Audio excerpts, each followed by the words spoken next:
What's good, everybody? It's Ross. Make sure you guys like and subscribe. We're almost at 10K subscribers. Let's go. It's lit. It's been just a great last few days, you know, since the last video I dropped about the Kendrick Lamar Super Bowl. The subscriber count has grown. We're almost at 10K. Yeah, just again, thank you guys so much. We got a new video here. We are going to react to the Vic Mensa versus DJ Akademiks that was on Everyday Struggle. One of y'all, one of my subscribers, told me I should react to this whole video, so I'm doing it. I wanted to watch the full episode just to see, because I remember watching this when it dropped, and I remember Vic Mensa's body language. It was as clear as day. He was uncomfortable. He didn't even want to sit next to DJ Akademiks, and I wanted to just show a little bit of that. But if you click on this, if you click in the description here and it says watch the full episode, you click this, they took it down, y'all. It's private. The video is private. The full video is private. So I tried to see if we can try and get the full episode just so I did want to ask start it a couple minutes before he gets into this with Vic Mensa, but we are going to just watch it and go from here. But yeah, this was Everyday Struggle. Y'all remember Everyday Struggle? Like, y'all remember that? This was a crazy time. This was a crazy time in hip hop, and everything just kind of fell apart, as we all know. You see Joe Budden here, Nadeska, Akademiks, Akadidi, you know. So and then Vic Mensa, he's come a long way too. His style has really changed since then. So anyway, we're just gonna go ahead and watch this. All right, let's do it. I did want to ask you about, I'm sorry. What do you think about the state of Chicago rap these days? Chicago rap? You know, I think we always got pioneers in Chicago. We've had a lot of different waves, and I'm excited to see and kind of waiting to see if there's a new. Yo, check his body language already on here, and his eyes. He's not even trying to look at Akademiks. He's probably trying to figure out how he's going to insult Akademiks. Maybe he's thinking about doing it in a clever way or just popping off, which obviously we know he does. If there's a new thing coming out of Chicago, but you know, like a new movement? Like some new artists, because you know, when me and Chance were coming up doing our thing in the city heavy, I mean, we've had a whole movement of artists from all different angles, you know? And then you had drill as a scene that was like everybody was biting their flows all over. And right now I'm just, you know, peeping to see if there's something new coming out of Chicago, that's all.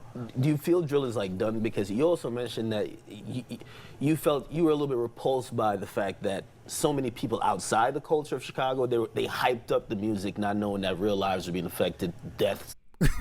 Why did he ask this question? He is one of them. You are outside the culture of Chicago and you hyped up their deaths using comedy. What gave him the audacity? Did he come up with these questions? Is he that oblivious? It's crazy just thinking about it. When you really think about how successful the War in Chirac videos are, it's really trippy. This guy has probably made hundreds of thousands of dollars on that channel. I'm just being real. If you look at his channel, the War in Chirac, man, let me see if I can find it. I know he didn't put it down. Okay. Look at these video views.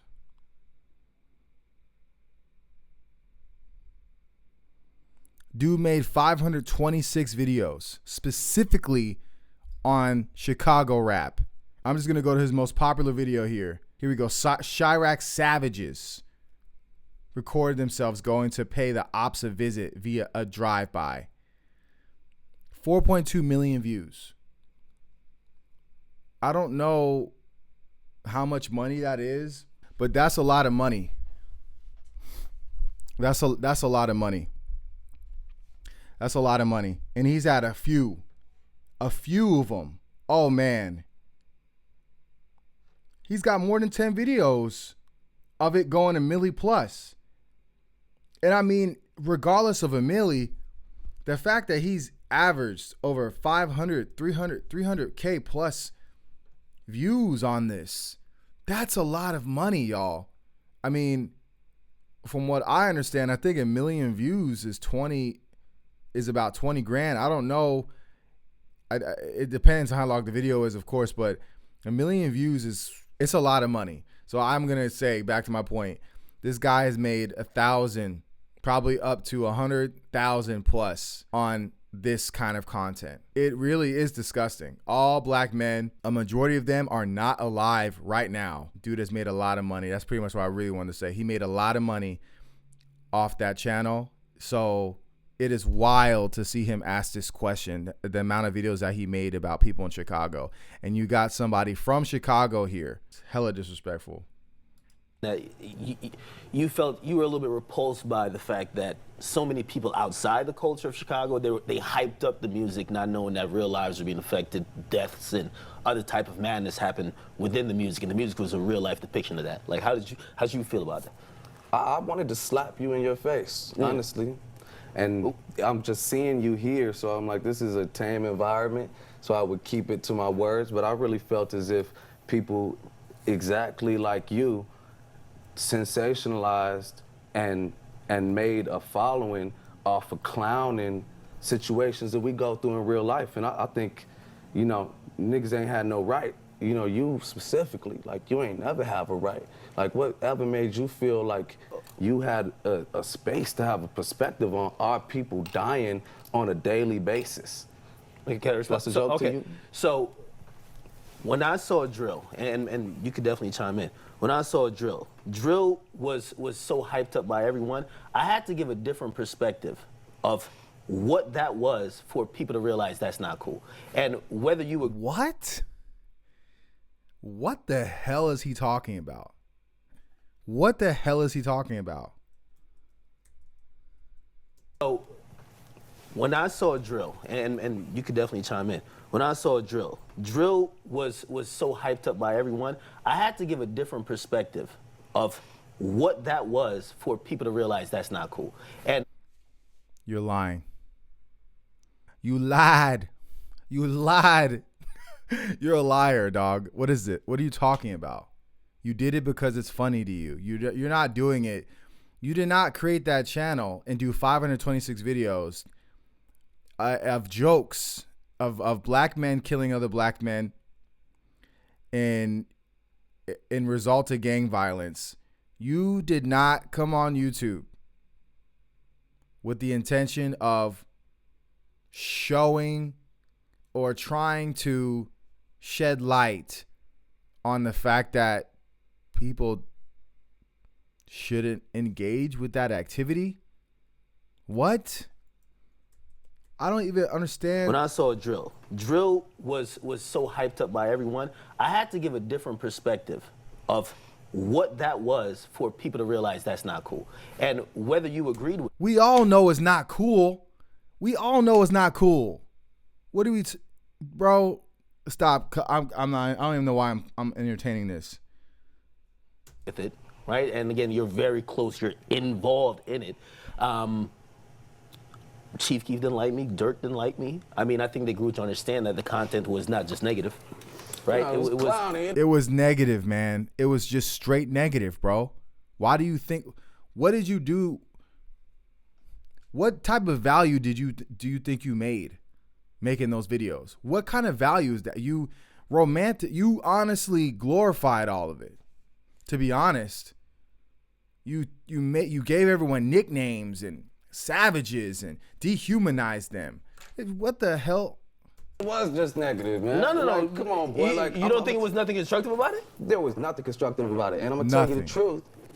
I really think you're a bitch because what's that? Because there's a video that you put up about a person named Trey 57. Making all these jokes. Oh, here's another Chirac Savage. Like, this guy's stupid. He messed with the Grim Reaper. Like, nigga, this is not a video game. That's a nigga I grew up with. I've known since. Right. I was 5 years old, and to see you come on the internet and like with this corny ass little voice and make jokes about it, like, you know, I was waiting to see you. And it's a couple people waiting to see you. I heard you say you didn't want to come to Chicago when I sat down, because you clearly don't, because you really couldn't even stand outside. You get chased out the mall. Wait, I do get love in Chicago though. Like, the mall. DJ Akademiks. I mean, truth be told, there's a mixed reaction. You know you can't deal with that. So you act like there's no love for me in Chicago? No. I wish I'd have known. And you need to. I wouldn't have put him in that seat. I would have sat there. No. When you talk about real niggas, man, from a real place, you need to watch your mouth. I follow Vic. I follow the Chicago scene. The Chicago scene I've covered a lot. Here's where I disagree with you with, right? I understand. No. I can't say my part? No, you can't. Okay, no. So I disagree that it was just all clowning, right? Now, there's satire used, right? And I know exactly what you're talking about. It's Warren Chirac, by the way, if you guys don't know. But this dude just do a shameless plug. He ain't shit. Akademiks ain't shit. He just did a shameless plug. Oh, by the way, it's Warren Chirac, if you didn't know. Jesus, bro. Satire used, right? And I know exactly what you're talking about. It's Warren Chirac, by the way, if you guys don't know. But I always had that positive message. Yo, y'all got to cut it out. Satire is a form of clowning. No. Yeah, but it's not on some, like, with no type of responsibility.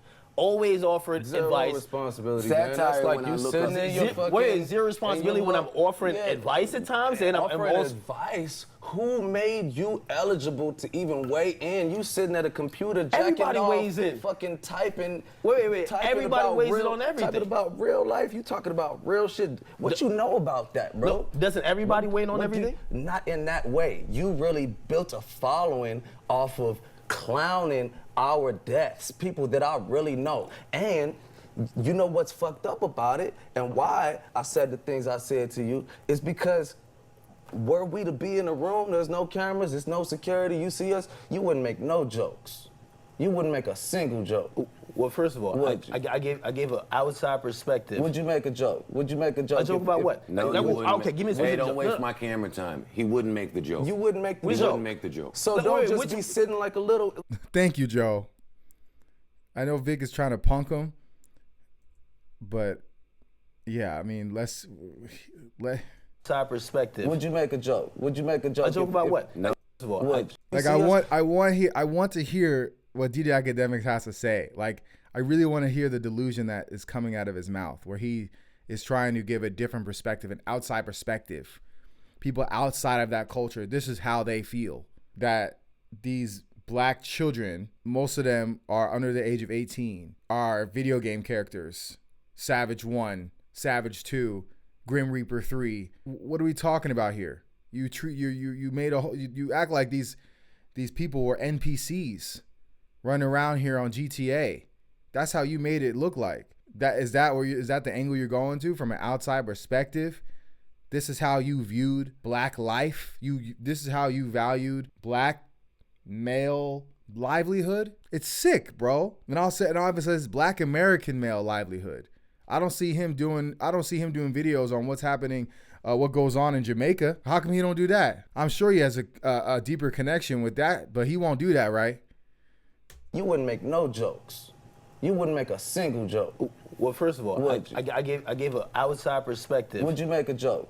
I gave an outside perspective, and then Vic Mensa saying, "Would you make a joke?" Like he really? No, he would not make a joke.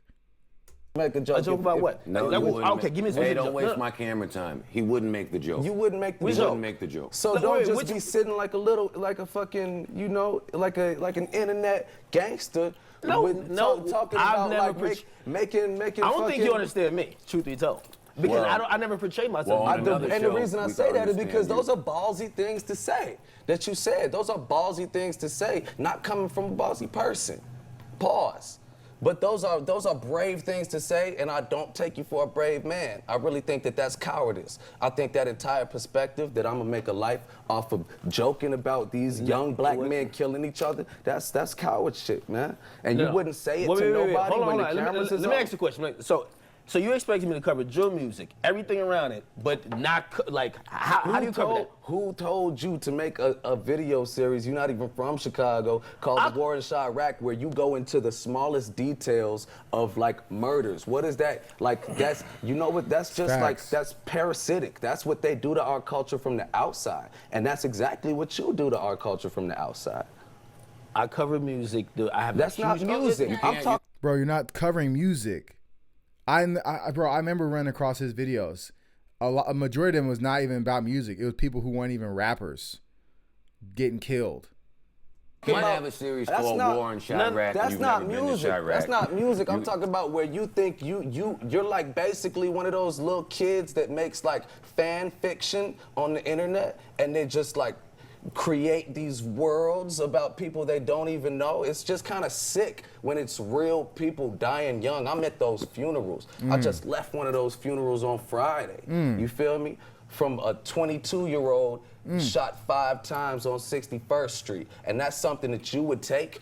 I'm happy he wasn't a rapper, so you wouldn't clown him.